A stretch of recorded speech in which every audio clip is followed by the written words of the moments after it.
I forgot to say that I don't own the rights to this music. So hopefully it'll let me post this later. Sorry for all of the fingers in your face. It's doing. Okay, there we go. Who's watching? Hi, Charity. So Charity is, tell me if the music's too loud that I don't own the rights to. Charity is in my community group on Monday nights. So thanks for joining us. And 4 other people are watching, and I don't know who it is, but I'm so glad you're here. So we're going to start just like we always do on Monday nights, which is just to say what we are thankful for this past week. And we'll start from there. So I'm trying to think. All right, I'm letting my dog out of my room because now she was stuck in here and apparently she wants options. Oh, the cat wanted in. That was what was happening. What I am thankful for. I'm thankful for this cat pea pod that I have in the window. He takes great enjoyment out of it. Yes, I am thankful for my health and that my family is healthy and well for the time being. I had a hard week. I had a hard past week or so. But I am super glad that we're healthy for now, and that I'm with my family and all those good things. What are you guys thankful for? Feel free to chime in. Anyone thankful? Hey, Cornisha. We get started with what we're thankful for this past week. Hi, Angie. So I was just sharing that I was thankful for my family's health. Both me and my daughter and, my mom have been sick. Charity, ditto on those. We've been sick off and on for the past couple of weeks. My daughter had like a stomach bug, I guess. She was vomiting and having diarrhea and all kinds of yucky stuff last week. Hi Emily. I had like a upper respiratory thing going on the last couple of weeks. My mom broke her nose on Saturday. So I'm glad that we're all like okay. So that's what I'm thankful for. Anyone else thankful for, or else we'll move on to anything else? Well, think on that for a second. The second thing that we talk about on Monday nights is what has challenged us this week, or if there's any like upcoming challenges. And I'm sure everyone probably has this on their mind, is the coronavirus and how it is affecting your daily lives or your jobs. Hi Heather. Unfortunately for me, I was temporarily laid off today. After my 6 hours of work today, we got the word that for the time being, we're temporarily laid off, and that's not fun.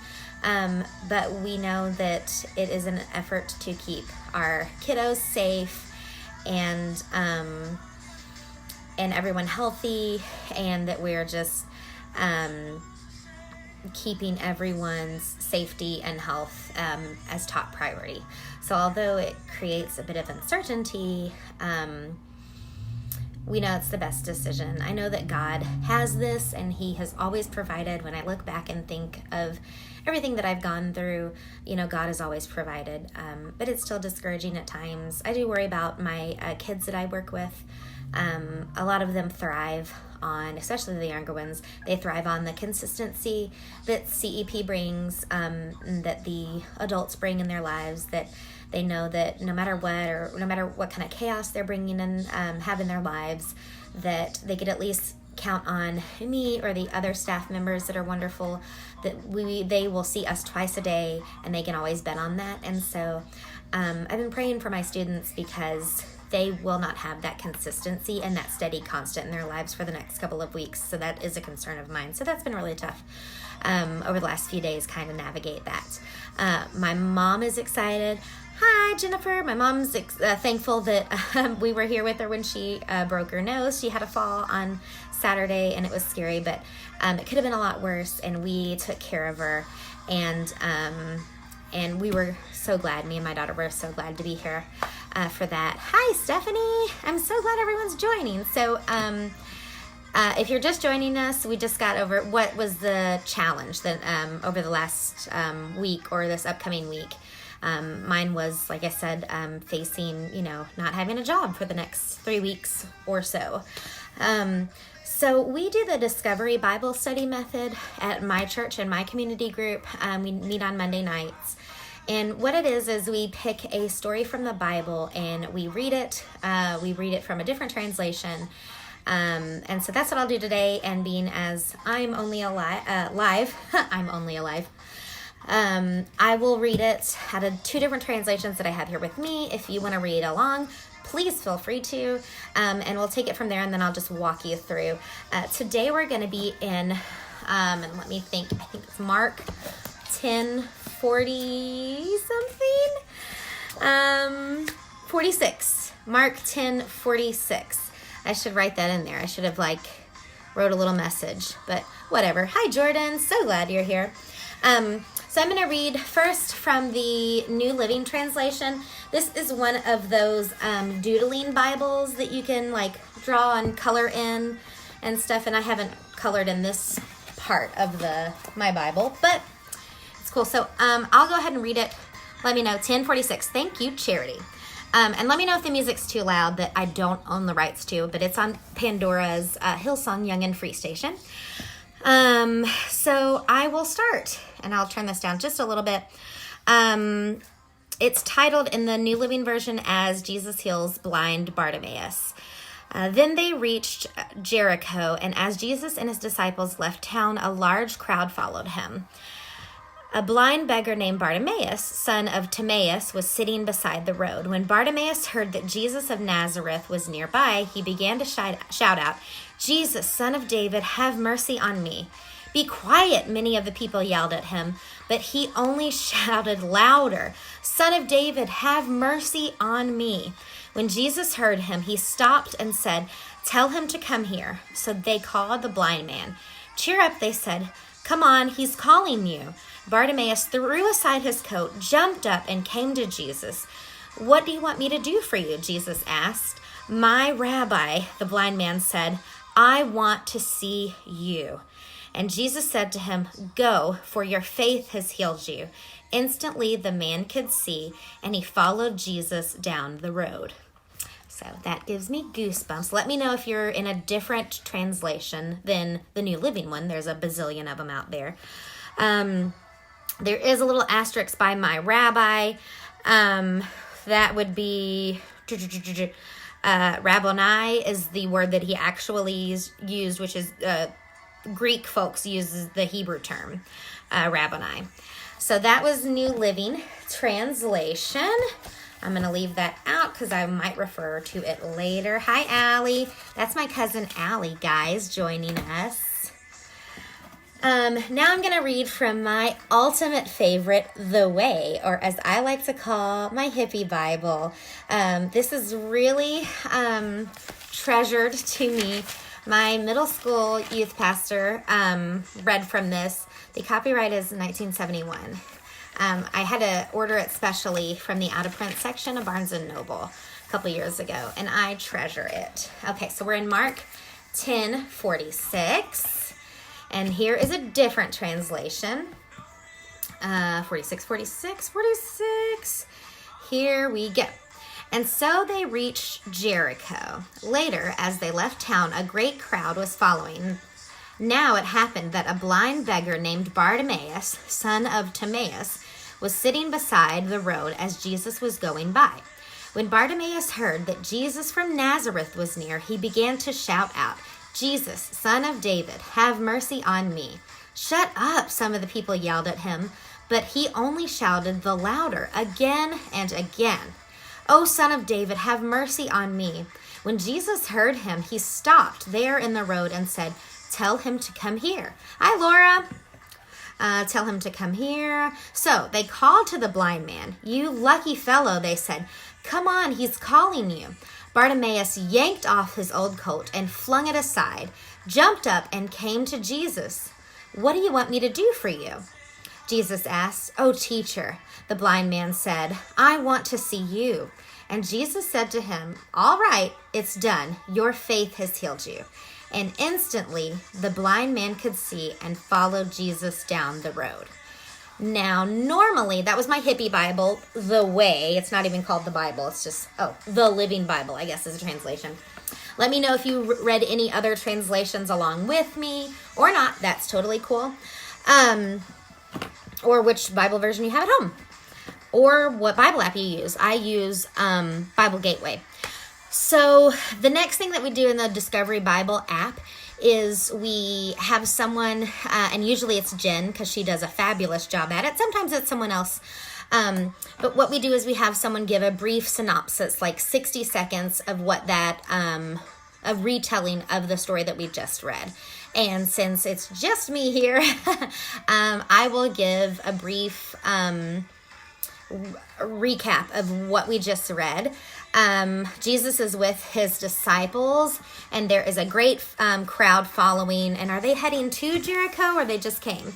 They just got into Jericho, and there's a huge crowd like always, and it looks like there is a beggar man. I hate that term, beggar man, but there's an unfortunate soul on the road, and once he hears that Jesus is passing by, he is doing everything he can to get to Jesus. He's shouting and shouting to get to Jesus, and most everyone is like, hey, guy, like, relax. Jesus doesn't want to talk to you. But when Jesus hears that Bartimaeus, because they call him by name, he apparently is the son of Timaeus, once they hear that he wants to, once Jesus hears Bartimaeus, Jesus is like, of course, bring that guy over here. And so then they're like, oh, you're a lucky guy because Jesus wants to talk to you. But apparently they haven't been paying attention because Jesus is always welcoming to people. So Jesus says, what can I do for you? I heard you shouting. You sound really excited. And Bartimaeus says, I want to see your face, because Bartimaeus is blind. And then Jesus says, go on your way. Your faith has made you well. And that is the end of the story. Anything that shouted out to any of you guys while I told this story, or the recap?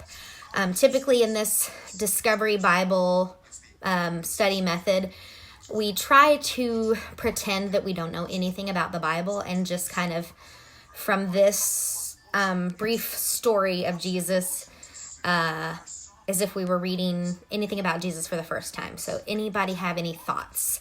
What pops out to you when reading the story of Bartimaeus?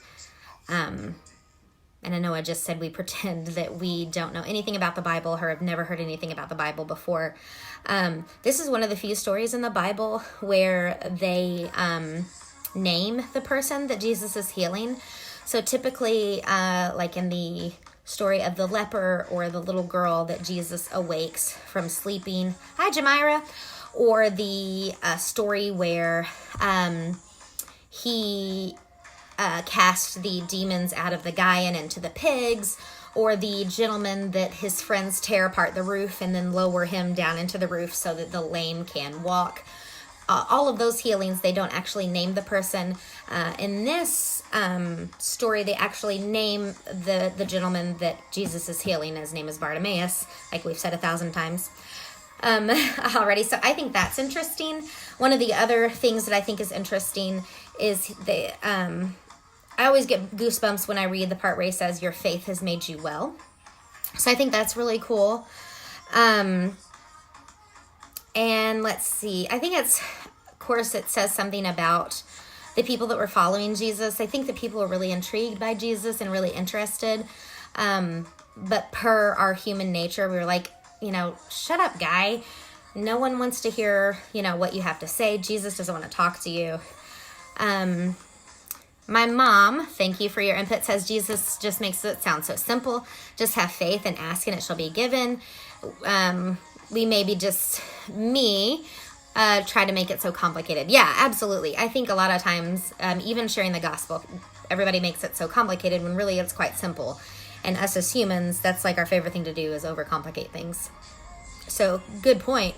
And it never seems like a big deal to Jesus, welcoming people in, or when the children are trying to get to Jesus. That happens, I believe, a little bit later in the Bible, where the children are trying to get to him and everyone's like, back off. Jesus doesn't want to talk to these children. And Jesus is like, absolutely, I want to talk to these children. It's never a big deal. Like, he's not inconvenienced. He's never fazed by people wanting to, to get to him. So I always think that that's really cool.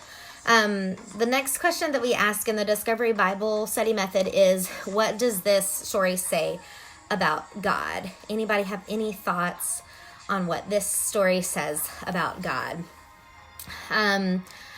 I would say one thing right off the bat is he's an ultimate healer. I think especially during this time where this virus is unknown, just the havoc that it can wreak, and us being like super cautious and really trying to stay ahead of it. Just clinging to that is that he is an ultimate healer, and he loves to heal people is something that I'm going to be clinging to here in the next couple of weeks for sure. That jumps out to me, and it was just such a, like my mom said, it was such a simple ask. Like, yeah, absolutely. My mom says that he's faithful to us. Yeah, someone came and they asked and they received. Like, I have this up here. Matthew 7:7, I would not have known it at the top of my head unless I had it in front of me.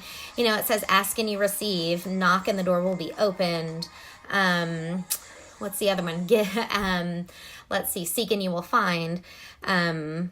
He's not denying us or holding anything back. Hi, Amanda. I have a new address, and I've been wanting to tell you forever that I have a new address so I can continue to get newsletters every year. So I have a new one. So I think that, yeah, definitely this shows that he's a healer. He's faithful to us. He doesn't want to hold anything back to us. So if it's healing that we're after, he wants to provide that to us, like freely, willingly, no questions asked. Anything else? Not coronavirus. I'm just clearing my throat. Anything else? So the next question we ask is, what does this passage say about... Hi, Aaron. What does this passage say about people? And this is, if you're just joining us, we're going over the story where Jesus heals the blind man, Bartimaeus. And it's a certain Bible study method that we go by at my church called the Discovery Bible Study Method. We didn't have church tonight, community group tonight, due to the coronavirus. We're just trying to be extra cautious. So I thought that I was going to lead it anyway, and this is the material that I had prepared. So I was like, I'll go live. What I think this says about people is, I hope this comes out right. In a bad way, we're sort of putting Jesus on a pedestal in the regard that we're putting him on a pedestal like a worldly king, that like he couldn't be bothered with the least of these, or he doesn't want to be inconvenienced by beggars or by prostitutes or penniless people or people that seemingly have nothing to offer,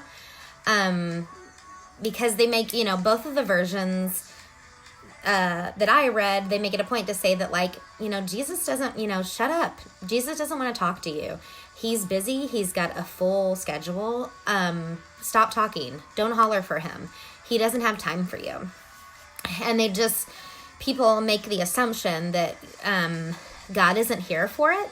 He's not here for the people that are aching for him and yearning for him and reaching out for him. So that's something that I kind of thought. And then when Jesus does say, tell him to come here, the people say, cheer up, they said, come on, he's calling you. You must be in my hippie Bible version, this version, he says, oh, you're really lucky that he's calling you over, like he won a prize or like he won that day's lottery, when really he finally got an earshot of Jesus, and Jesus was like, yeah, absolutely, let me take this opportunity because he's reaching out, and I definitely want to be here for this person. I definitely don't want to hold anything back for this person, and I want to heal this guy. At least that's my take on it. Any other thoughts, or we'll continue?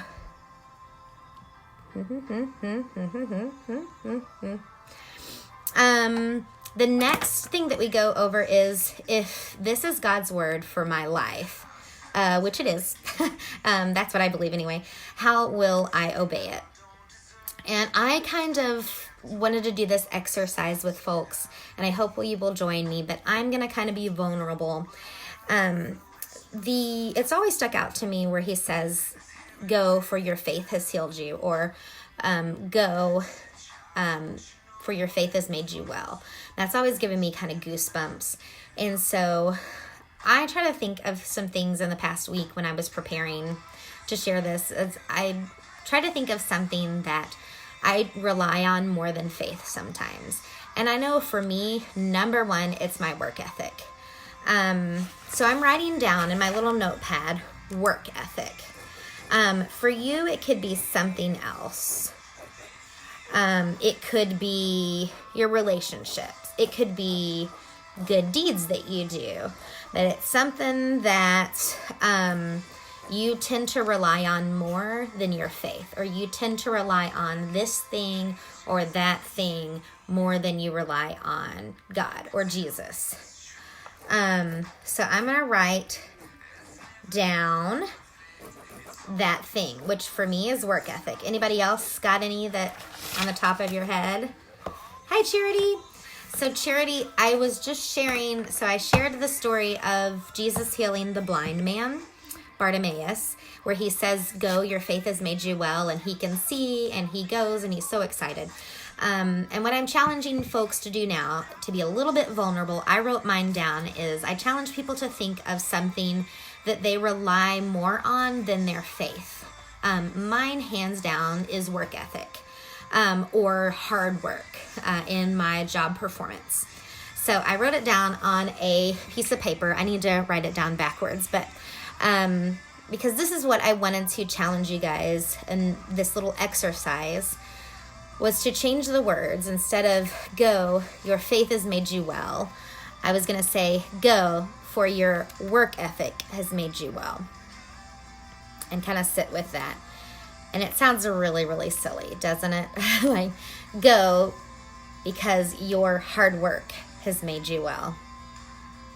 And I feel really, really silly when I say that out loud. I know for some people it could be good deeds. Now, good deeds are wonderful. There's nothing wrong with doing wonderfully good deeds for people. There's nothing wrong with helping out your church community. There's nothing wrong with helping out at a soup kitchen every night. Those things are really good things. But if you're relying on good deeds more than you're relying on Jesus, that's where it becomes not so great. So instead of saying go, for your faith has made you well, and saying go, for your good deeds has made you well, that doesn't make a lot of sense. It sounds really silly and kind of ridiculous. So that was my challenge to you. What is it? What's that something? So I really put my identity and my worth into my work performance. So what is that something for you on your end? Does anyone have any input on that? I know there's only 3 of us watching. So that's where it's calling me today, especially. I'm not going to be working for the next 3 weeks, possibly more. So what does that mean for me? Like, what do I rely on when I don't have a job? What do I, where does my worth or my value come from if I don't have a job to get pats on the back for, or thumbs up for, or a text from my boss saying, hey, you did a really good job with X, Y, and Z, and relying on those things to make me feel good, or to get my value or my worth from, or to make me feel like I've done a good job, or to sustain me, is silly, because as we can see through this coronavirus and what it's done to job security, I can't rely on it. It's not sustainable. And it's not something that I can rely on fully, because it's not a constant. and Jesus's love is. So that's something, how it's speaking to me in this day. Anyone else, please pipe in if you have any other thoughts. The next question in the Discovery Bible Study is, what is this passage calling, the next one is, who or how am I going to share this? Well, I kind of cheated because I'm sharing it right now. It's a little challenging for me because I get bogged down with the idea that people are going to think that I'm a Jesus freak, or that people are going to not like it, that I'm sharing this on Facebook. I do have some friends that are outspokenly atheist, or that are agnostic, or that they don't believe in God, or that they are mad at God. So I did hesitate for a second about sharing it, but ultimately I was challenged by this. Tonight on the 16th, I was supposed to lead community group, and I was really super excited about it, and I felt called to share this story in particular, and that's what I was going to do. And so I was challenged just to get creative and share it no matter what. And it wasn't going to stop me that we weren't physically going to be there at church or with our normal group. And I had tons of people that I didn't know were going to join and stop by and watch, stop by. So that's worth it to me. And, maybe I'll have a conversation. Maybe I'll bump in with some of these people that are watching, or maybe someone will message me and say, hey, I don't get this at all, or hey, nice job, or hey, I never thought of it this way. Or maybe someone will message me or reach out to me next time I bump into them and say, you know what I got from it, and then we start a conversation, and that's worth it to me. So if some of my friends don't get it or don't like it, or it is what it is, they can always unfollow me, or they can just scroll on past and not watch. It's not a big deal, because I'm doing what I feel like I'm supposed to be doing. So in the end, that's what matters. That leads to the next question of, what is this passage calling you to do? Which we kind of already went over. Oh, thanks, Charity. I appreciate it. Joey, which is my pastor, if anybody that doesn't know that's watching, had asked me to join the rotation of leading a community group, and I was really, really honored. I felt really honored and really excited about it. So I really wanted to do it. Well, thank you, Charity. Thanks for tuning in. I really appreciate it. So that's where I'm at right now. I had a difficult time, just this whole weekend with, I don't know where my money is coming from. I don't know how I'm going to pay the bills, or, stuff like that. All those logistical things that you think about when you're a parent, especially, and you don't know how bills are going to get paid, and that, those are legitimate concerns. But like I said, when you look back at God's track record, it's 100 for 100. He's always been faithful, and it's hard to remember that during a tricky situation where you're like, gosh, I don't, and now I don't have a job. So, hi, Jonathan. So I just, like I said, I felt challenged to share my faith. Since I love doing videos, I know that you've seen my car sales videos. I've been thinking about doing songs. I love the song that's playing right now. But I thought about doing videos, children's Bible stories, videos for children on YouTube. So that might be something. But I definitely want to, do those things that I feel called to do. And I don't feel like these challenges in particular, I'm being, there's my doggy. I feel like, I was supposed to sing at church yesterday, and it was a really cool song that I was supposed to sing.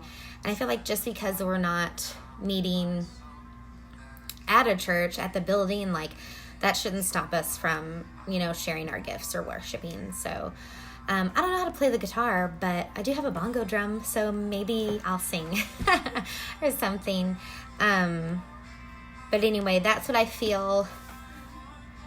That's how I feel challenged is to rely more on God, more on my faith than actual things, than my job, which isn't a certain thing, or a relationship, because even though like we must have the best people, like my mom's wonderful, my daughter is wonderful, you guys have wonderful spouses, I know you do. There's fantastic people out there, but you know, people will disappoint and Jesus doesn't. And so this weekend I really wanted to wallow in, oh my gosh, what am I going to do? Wallow in the worry of like those financial hardships that I know are going to come. So I've been challenging myself because I've gotten some texts and some messages of how are you doing or what's going on, to just say, you know what, it's hard and it's tough, but God has a excellent, perfect track record, and he's never not taken care of me before. And it's hard to say that, and sometimes I'm like, you know, maybe begrudgingly, I'm like, well, he's never let me down before, but he hasn't. And so maybe it's more of a fake it till I make it kind of attitude. I know that today I'm feeling a lot better since I decided to do this than I did all weekend. And the next few weeks I think are going to be hard, getting us out of our normal routine and stuff that we're used to, stuff that we're comfortable with. But we don't know like what blessings it will bring. We truly don't. And there's always beauty from nothing. God always brings beauty from ugliness, beauty from ashes, beauty from dirt. And I really believe that. So thanks for tuning in. Does anyone have any prayer requests? I will write that down, and then I will pray, and then I'll close this out. Prayer request. I'll definitely pray for all the healthcare, everyone in healthcare right now. So emergency responders, nurses, CNAs, doctors, people in like triage and registration and security at hospitals. All of those people we definitely need to lift up. Anyone that's sick right now, or just I know that like nursing homes are limiting who can visit right now, and that's hard for folks. Anybody else have any prayer requests? And if not, or if you don't feel comfortable, you can just email or message me and I will pray for them. Yeah, definitely. The restaurant and service industry definitely taking a big hit, for sure. I know that my cousin's husband, he's a server, and that's what they live on. My cousin stays and homeschools her two boys. They're two boys. And so it's one of those things where they're like, and now what do we do kind of thing. Especially like people my age, millennials, like no one has savings. I don't have savings. Maybe they do. And I'm not with it. But yeah, anybody like in health, in not healthcare, in childcare, like me, childcare or child development programs that are have just been completely uprooted out of their jobs for sure. Anybody else? I love this song. I'll turn it up a little bit louder. Alrighty.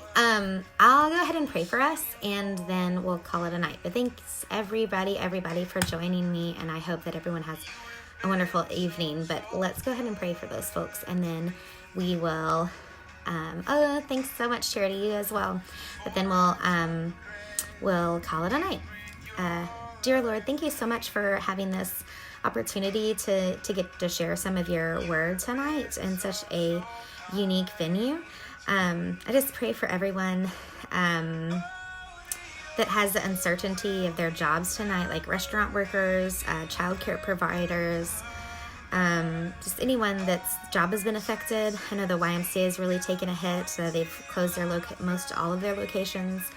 And that's really scary and uncertain. And I just pray that you comfort and relieve and bring peace to all of those hearts that are just questioning the logistics and the financial situations of that. And then I just pray for all of our healthcare workers, our service members, EMTs, CNAs, security at the hospitals, doctors, nurses, nurse practitioners, all those wonderful people that are putting themselves in the line of fire to take care of others. It's such a huge, noble, wonderful, awesome thing that they're doing. I just pray that they stay healthy and they stay energized and they take care of themselves. But thank you so much, Jesus, for having our backs and taking care of us. I just pray that we can lean on you during this time, and that we can learn something from this, and that we realize that you've got this, and you're going to bring some beautiful things from it. Amen.